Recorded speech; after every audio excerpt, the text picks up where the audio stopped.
साल भर फ्लावरिंग करने वाला इजी गोइंग प्लांट सभी को लगाना चाहिए और ये है बोगनविलिया। और इसमें फ्लावरिंग नहीं होती, ये बहुत सारे फ्रेंड्स का प्रॉब्लम है और आज मैं ये सारे प्रॉब्लम दूर करने वाली हूँ, तो वीडियो में बने रहिए। तो हम हमारे गार्डन में बहुत सारे प्लांट लगाते हैं और बहुत सारा केयर करते हैं, फर्टिलाइज़र देते हैं और इसके बाद हमारे प्लांट में अच्छी फ्लावरिंग होती है। लेकिन बोगनविलिया के बारे में ये गलत धारणा आपको मिटा देनी होगी। आप जितनी केयर कम करेंगे वो उतना ही ज़्यादा फ्लावरिंग करेगा। तो आगे मैं बताने वाली हूँ क्या क्या आपको करना है।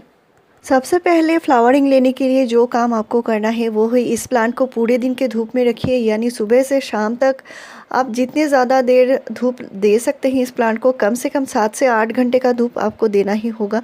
और अगर पूरे दिन के धूप में रख सकते हैं तो इससे बढ़िया कोई बात नहीं है। और ज़्यादा से ज़्यादा फ्लावरिंग लेने के लिए सारा ही ट्रिक मैं बताने वाली हूँ। बोगनविलिया प्लांट को हम बड़े साइज़ के पॉट में लगाते हैं, ये बड़ा प्लांट बनता है। ऐसा बिल्कुल नहीं है, अभी छोटे छोटे प्लांट मिलते हैं नर्सरी में। तो आप प्लांट को बड़ा बनाना चाहते हैं, ट्री का शेप देना चाहते हैं वो भी कर सकते हैं, छोटा बोनसाई लुक देना चाहते हैं वो भी कर सकते हैं और नॉर्मल साइज़ बनाकर रख सकते हैं प्लांट को, कोई बात नहीं है। लेकिन प्लांट को बड़े साइज़ के पॉट में कभी भी नहीं लगाना है। नॉर्मल आप 8 से 10 इंच के पॉट में लगाइए, छोटे पॉट में ये ज़्यादा फ्लावरिंग करता है। और अगर लगता है आपको ये प्लांट रूट बाउंड हो चुका है यानी पुराना हो चुका है, तो इसको आप रूट की ट्रिमिंग करके फिर से उसी पॉट में लगा सकते हैं। और ये जो प्लांट है जितना ज़्यादा रूट बाउंड बना रहेगा उतना ही ज़्यादा अच्छे से फ्लावरिंग करेगा। नेक्स्ट होगी इसकी मिट्टी। और इस प्लांट को जो मिट्टी चाहिए बहुत ही वेल ड्रेन सॉइल चाहिए, पोरस मिट्टी चाहिए, यानी पानी देने के साथ ही साथ ये पानी ड्रेन आउट हो जाए। और इस तरह के मिट्टी बोगनविलिया को बहुत ज़्यादा पसंद है। यानी आपने अगर गार्डन सॉइल 50% लिया है तो कम से कम 30% इसमें सैंड मिलाना होगा। और आप अगर सैंड 20% मिलाते हैं तो 10% आपको राइस हस्क मिलाना पड़ेगा, क्योंकि जितनी ज़्यादा पोरस मिट्टी होगी, बोगनविलिया को बहुत ज़्यादा गीली मिट्टी पसंद नहीं है, चिपचिपी मिट्टी बिल्कुल पसंद नहीं है।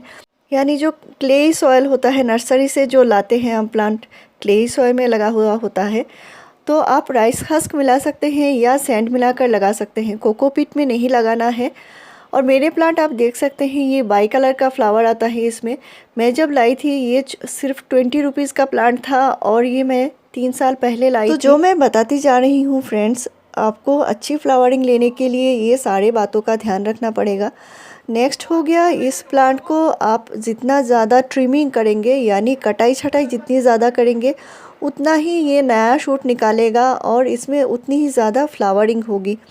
तो रोज़ प्लांट में जिस तरह हम एक बार फ्लावरिंग के बाद उसकी कटाई करते हैं, तो उस तरह आप बोगनविलिया प्लांट को भी थोड़ा थोड़ा कटाई कीजिए। इससे प्लांट में नए शूट आते रहेंगे और प्लांट की ग्रोथ बनी रहेगी।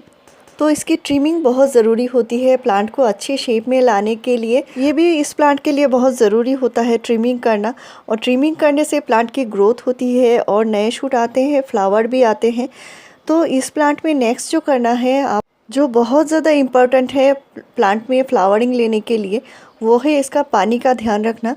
तो नया प्लांट लगाए हैं तो आपको पानी का ध्यान रखना पड़ेगा, मिट्टी सूख जाती है तो पानी देना ही पड़ेगा।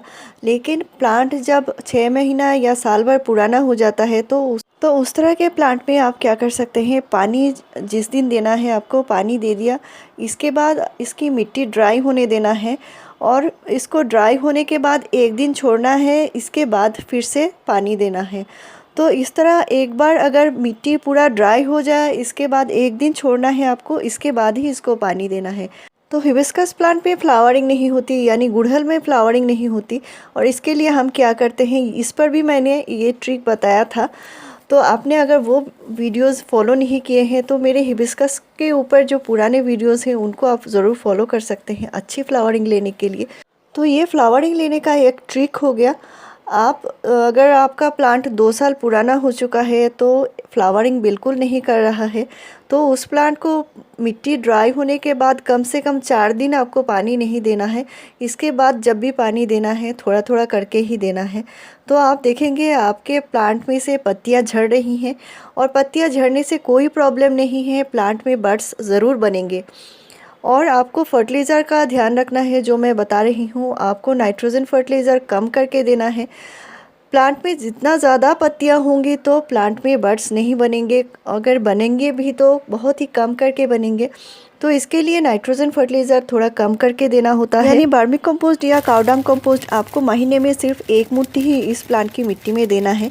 नेक्स्ट आप दे सकते हैं, ये देखिए सरसों की खली यानी मस्टर्ड केक, और इसको महीने में 1 ही बार देना है। आपको मिट्टी की हल्की गुड़ाई करना है और फिर से थोड़ा सा पानी दे देना है। सरसों खली यानी मस्टर्ड केक का लिक्विड फर्टिलाइज़र भी प्लांट में दे सकते हैं, वो भी आप 15 डेज़ के गैप में एक बार लिक्विड तरीके से दे सकते हैं। कैसे बनाना है इस पर वीडियो दिया हुआ है, आप देख सकते हैं। लेकिन आपको कभी कभी यानी 10 दिन के गैप में एक बार पॉट भरकर पानी देना है, जैसे पूरी मिट्टी गीली हो जाए।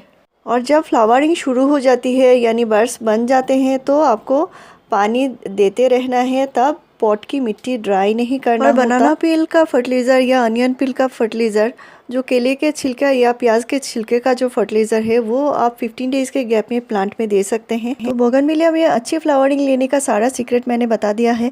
तो वीडियो अगर पसंद आई हो तो कमेंट में ज़रूर बताइए, और मेरे चैनल को ज़रूर सब्सक्राइब कीजिए, लाइक शेयर और कमेंट कीजिए वीडियो पूरा देखने